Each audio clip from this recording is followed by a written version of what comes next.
So hey there, beautiful people. In a previous video, we talked about fatty liver and how to know the signs if you have fatty liver, like so many, almost half of Americans have, that many of them are undiagnosed. Well, in this video today, I'm going to give you practical step-by-step steps on how to reverse and fix fatty liver.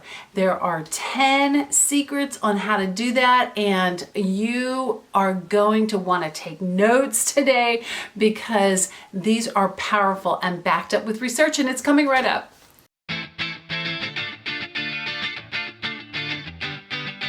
So hey there, this is Lindy Ford, registered dietitian, clinical and licensed nutritionist and nutrition detective. So if you like this video, please give it a thumbs up, as well as joining our YouTube family. We'd love to have you. Put your comments below, just say, hey, I'm here, and some things that you may want to hear about in the future related to health and nutrition and wellness.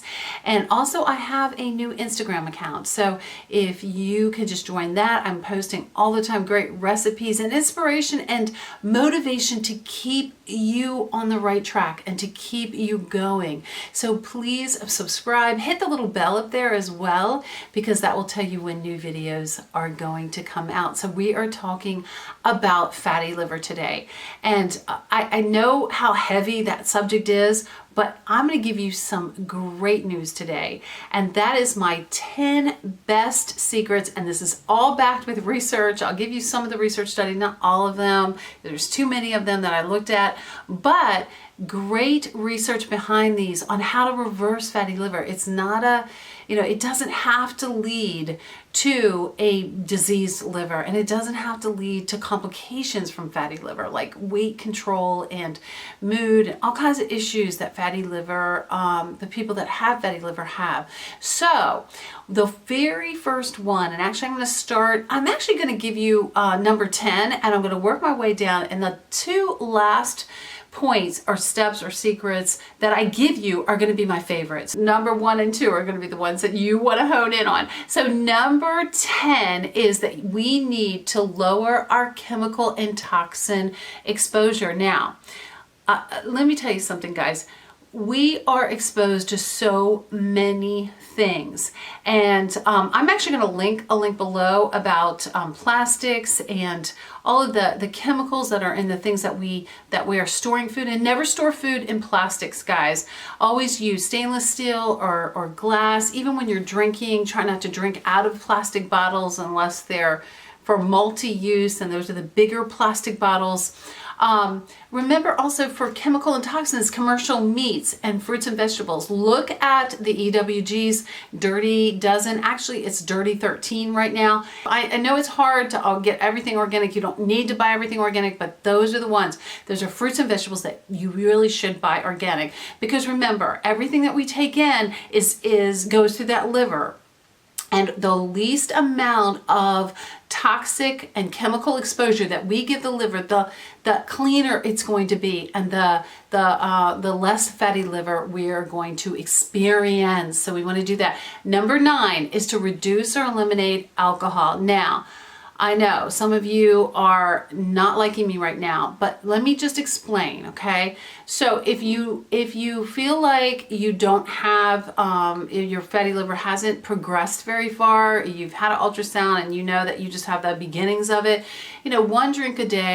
one small drink a day is not going to probably hurt you. But if, honestly and truly, if it was me, if I was presenting with fatty liver of any kind, and especially if you have more advanced fatty liver, then you really need to eliminate alcohol altogether. That's not forever, but that is until you allow, this is a healing period. You're going to go through a healing period, and in order to heal the liver, alcohol is tough on the liver. So eliminate or greatly reduce your alcohol exposure. So number 8 is to avoid unhealthy fats. So what are unhealthy fats?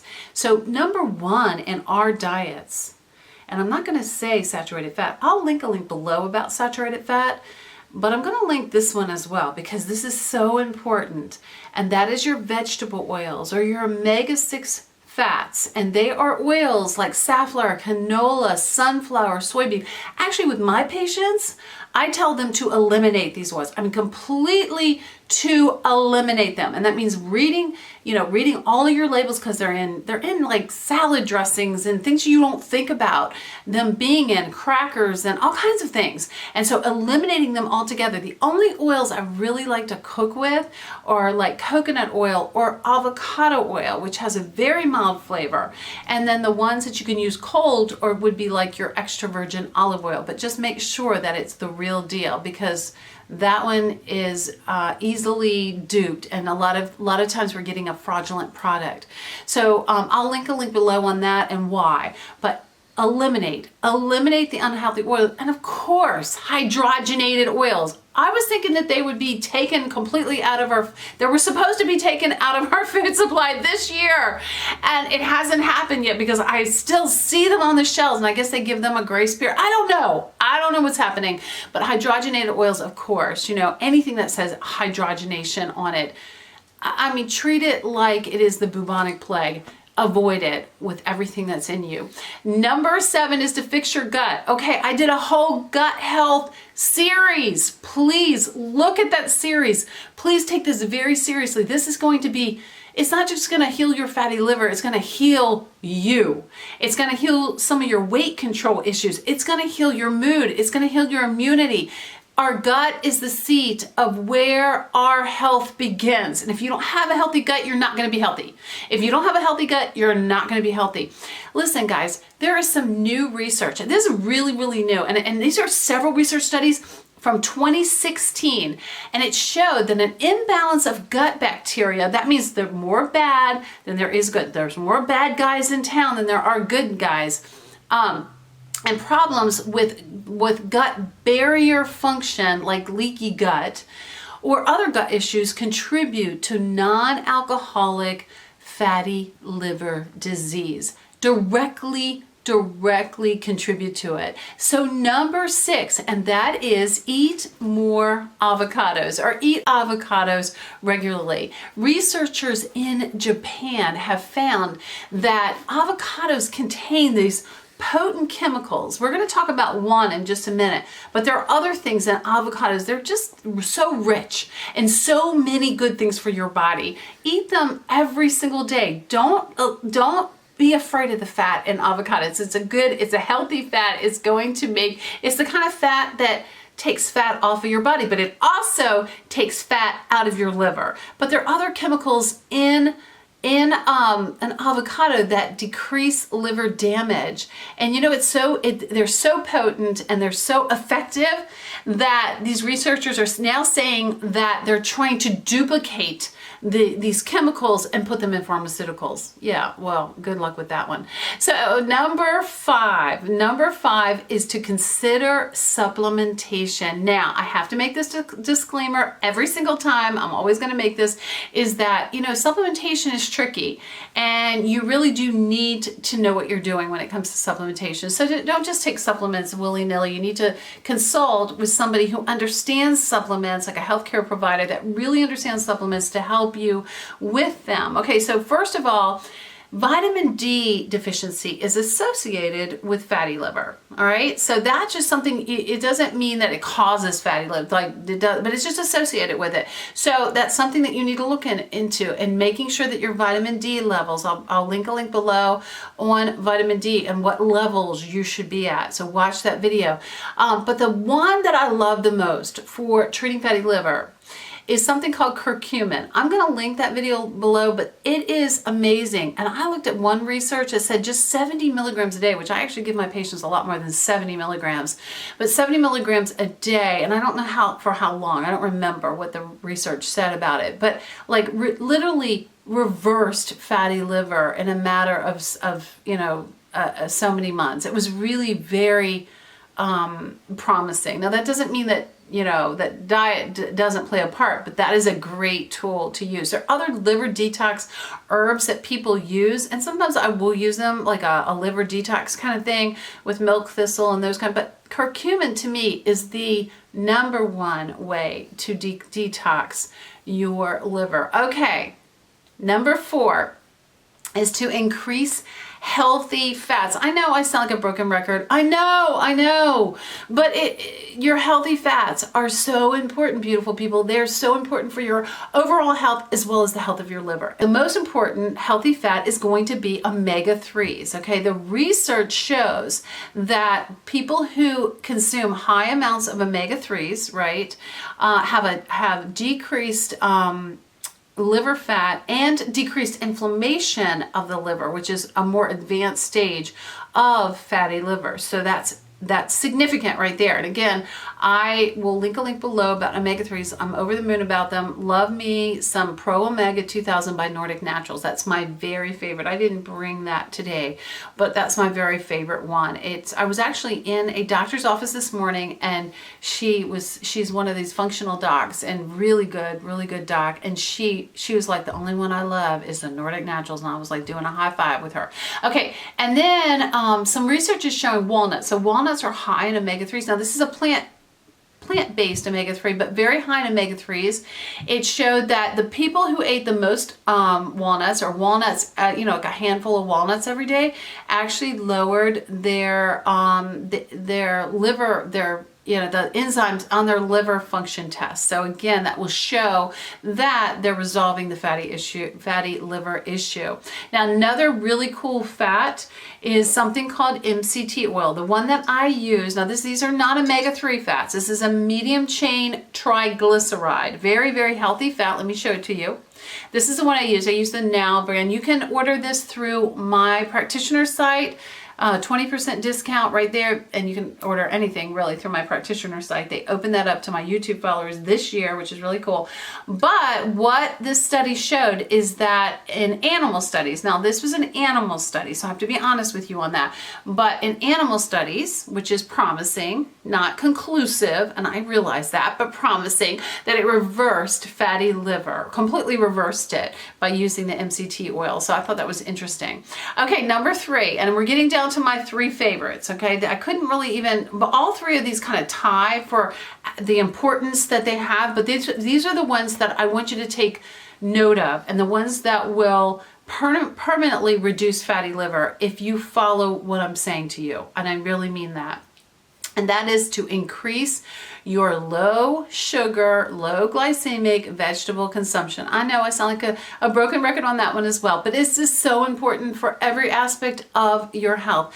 Because first of all, many of these vegetables contain glutathione, and that is a master antioxidant. But glutathione is this antioxidant that increases the detox pathways. It makes things easier on your liver. It helps your liver to detox. It helps your liver to clean itself out, okay, and clean that fat out, okay. So it really does open those detox pathways. And some of the foods that are high in glutathione are things like spinach and avocado, asparagus, okra, kale. And then there's other vegetables that are sulfur rich, which actually lead to creating more glutathione, the sulfur rich vegetables. And those are things like broccoli. Broccoli is amazing. I saw a study about broccoli and fatty liver that was pretty amazing. Brussels sprouts, cauliflower, those, and leafy greens. Always really the dark leafy greens, any of them, spinach and kale and collards, and all of those good things. Number two is so important. That is to choose a low fructose diet. Now let me tell you why. Because fructose, of all the sugars, even over sucrose, which is like table sugar, over any of the sugars, fructose is the like super highway to fat absorption in your liver, fat storage in your liver, okay? It just is right through the portal vein. It goes right into fat in your liver. So anytime you eat fructose, and I'm talking healthy stuff like fruit, okay? I'm telling you guys, for some people, anybody with any kind of blood sugar issues, like insulin resistance, pre-diabetes, diabetes, which are all related to fatty liver, or fatty liver, should really reduce their fruit. I don't eat a lot of fruit, okay? I eat maybe one fruit a day. I'll eat some berries or an apple or something like that, but I I really limit my fruit, and especially your tropical fruits. I don't eat a lot of those at all, maybe a tiny bit once in a while. Limiting that fruit, because that fruit has a lot of fructose in it, okay? I know, that sounds scandalous. I know, some of you are like, you know, sweating and having palpitations. I understand that, but honestly and truly, it's backed by good science, okay? But then the big major one, fruit is not even the worst offender here. It's something called high fructose corn syrup. It's a very cheap byproduct of the corn industry, okay? And it's put in everything because it's cheaper than table sugar. It's cheaper than sucrose. And they put it in everything. They put it in salad dressings. They put it in tomato sauce. They put it in yogurts. They put it in so many foods that you might think are healthy. And you combine a salad dressing that has soybean oil, which is inflammatory and bad for fatty liver, and you put in some high fructose corn syrup, and you've just got like gasoline for the fire, okay, of your fatty liver and body fat too. All right, number one is choose a low carb, low sugar, low grain diet. I know you probably knew I was going to say that, and you're probably not liking me very much right now. And you probably thought, man, I thought she was a nice person before she had to say that. But I'm telling you, feel the love. Feel the love on that, because honestly and truly, most grains, except for like our sprouted grains are okay, some of them, and ancient grains, our grains are not what our great-grandparents ate, okay? So what am I talking about? I'm talking about, like, you know, wheat, and I'm talking about all of those gluten-free grains that we think are so healthy, like potato and rice flour. Nuh-uh, they're not. I don't touch those things, okay? And the grain types of foods, which are like bread and pasta, cakes, cookies, pancakes, waffles, crackers, pastries, even rice and those kind of things, you need to keep those really low, really low. And also cutting down, or maybe even cutting out for a while, the starchy vegetables like potatoes and rice. I mean, not rice, corn, potatoes and corn. So we think, or peas, we think that those are really healthy. Again, they're raising our glucose, they're creating lots of insulin, and they're also, I'm telling you guys, that is the super highway. Those kind of foods are the foods that create fatty liver, okay? I don't know if you're happy with me, sad about what I just said, but I'm telling you, if you do that and incorporate, you know, maybe one of those a week or whatever, however fast you want to do it, you can reverse fatty liver, and it's one of the healthiest things you will do for your health. And all the things that I told you are health giving and life giving, and so every area of your health is going to benefit from them. So thank you so much for watching today. Remember to subscribe to this channel. Also, you can follow me on Facebook, Twitter, and Instagram, Lindy Ford Nutrition and Wellness. I'd love to have you. And again, remember that every single person deserves the freedom to live their best life. Thank you.